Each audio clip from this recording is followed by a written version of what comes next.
Hello friends, स्वागत है आपका करियर कनेक्ट्स नर्सिंग में। मैं शीतल आज आपके लेके आई हूँ एक नया वीडियो जो कि बहुत बहुत ही रिक्वायर्ड वीडियो है, क्योंकि इस सभी के बारे में जो है आप लोग बड़े ही उत्सुक हैं जानने के लिए।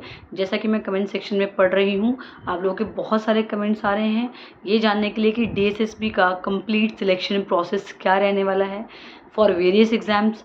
स्पेशली हम बात करने वाले हैं नर्सिंग ऑफिसर के एग्ज़ाम्स के लिए। तो चलिए फ्रेंड्स, मैं उम्मीद करती हूँ कि मैं आपकी जो है इस क्वायरी को कंप्लीट करने में हेल्प कर पाऊँगी और आपके जो भी सवाल हैं उनके जवाब दे पाऊँगी। तो चलिए वीडियो को शुरू करते हैं।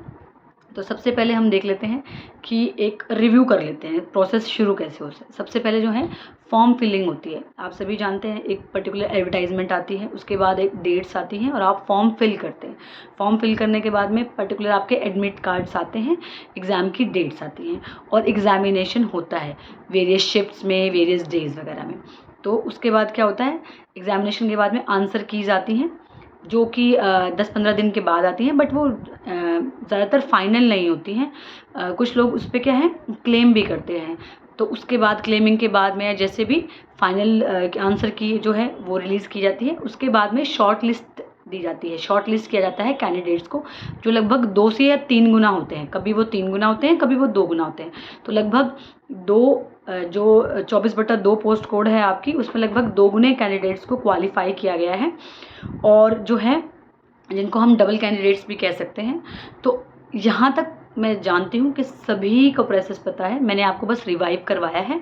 अब मैं इससे आगे का प्रोसेस आपको बता देती हूँ, जिससे आपको जो है मेंटली भी अच्छा लगेगा पता करके, और अब अपने आप को प्रिपेयर भी कर पाएंगे।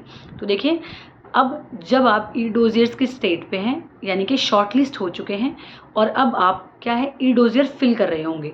तो ई डोजियर जब आप फिल कर रहे हैं तो आपको लगभग 14 से 15 दिन दिए जाते हैं ई डोजियर्स को फाइल करने के लिए। ई का मतलब है electronic verification, electronic document verification, यानी कि उन सभी डॉक्यूमेंट को इलेक्ट्रॉनिकली अपलोड किया जाएगा जिसको आपको अपनी एजुकेशनल क्वालिफिकेशन या एक्सपीरियंस को मतलब के रिगार्डिंग आपके डॉक्यूमेंट्स थे उन सभी को, एज, आपका फ़ोटो, सिग्नेचर वगैरह जो भी है। तो कोशिश कीजिए जो आपने पहले दिए हैं वही आप ई डोजियर्स में सबमिट कीजिए। तो देखिए, इलेक्ट्रॉनिक्स जो ये हमारा डोजियर वेरिफिकेशन होता है, इसमें लगभग एक सीट पे 2 या 3 बच्चों का कंपटीशन होता है। तो इस कंपटीशन में सबसे पहले क्या है, कुछ बच्चे तो वो कट जाते हैं जो इंटरेस्टेड नहीं थे जॉब के लिए या ऑलरेडी जॉब पे थे, उन्होंने ऐसे ही एग्ज़ाम दे दिया था वो, लेकिन वो जॉब नहीं करना चाह रहे। दूसरे कुछ बच्चे वो आउट हो जाएंगे जो टाइम से ई डोजियर्स को फिल नहीं कर पाएंगे, या तो कोई डॉक्यूमेंट रह जाएगा या सबमिट नहीं हो पाएगा, या कोई भी क्राइटेरिया जिनका डॉक्यूमेंट जो है ई डोजियर फाइल ही नहीं होगा।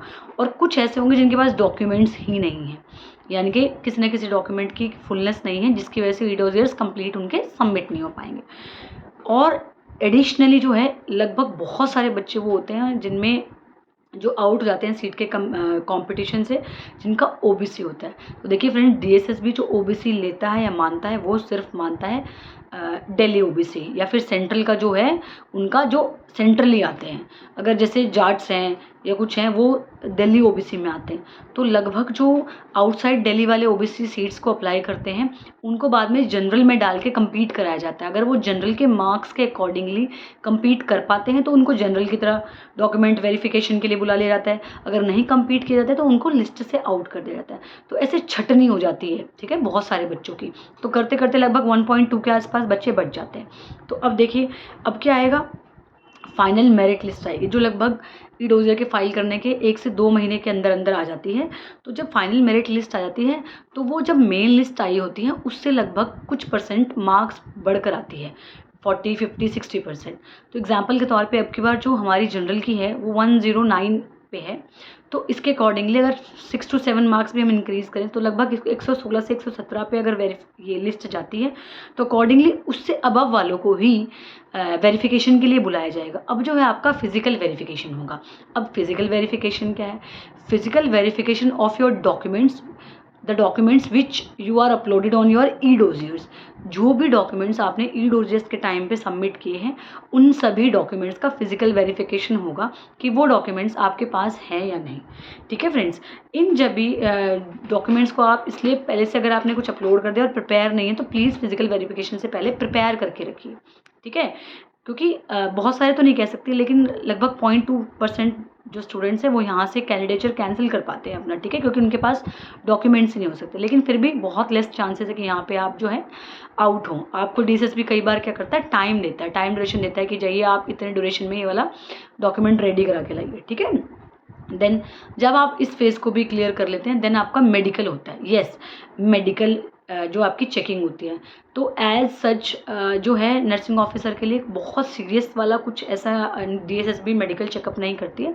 आपके रूटीन टेस्ट, एक्सरे, USG और फीमेल्स वगैरह का या मेल का अपना अपना जो है उसके अकॉर्डिंगली डॉक्टर्स चेक कर लेते हैं। बस ऐसा ही होता है, आपको एक दिन दे दिया जाएगा और आपको मेडिकल के लिए कहा जाएगा। उस दिन आपको वहाँ जाना है और अपना जो है मेडिकल वेरिफिकेशन कराना है।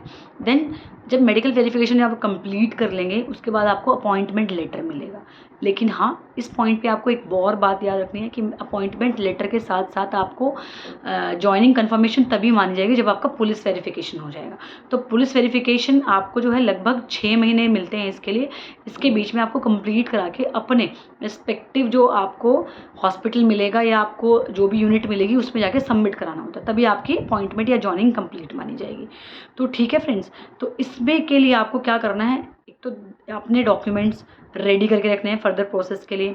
उसके बाद जो है अपनी रेगुलरिटी रखिए पढ़ाई के लिए। ऐसा नहीं है कि आपका सिलेक्शन हो गया है, अभी तो बहुत लंबा प्रोसेस है, पता नहीं DSSB कहाँ आपको किस बात पर अटका के रख दे। तो प्लीज़ जो नॉर्सेट के एग्ज़ाम्स हैं और RRB वगैरह के एग्ज़ाम्स हैं उनके लिए आप प्रिपेयर करते रहिए, अपने एग्ज़ाम्स देते रहिए। और कोई अन्य जानकारी आप किसी भी चीज़ से रिगार्डिंग चाहते हैं, DSSB या कोई अन्य एग्जाम्स के रिगार्डिंग, तो प्लीज़ हमें कमेंट सेक्शन में कमेंट कीजिए और हमारी वीडियो को लाइक कीजिए, शेयर कीजिए और हमारे चैनल को सब्सक्राइब कीजिए। तो have a good day friends, thank you.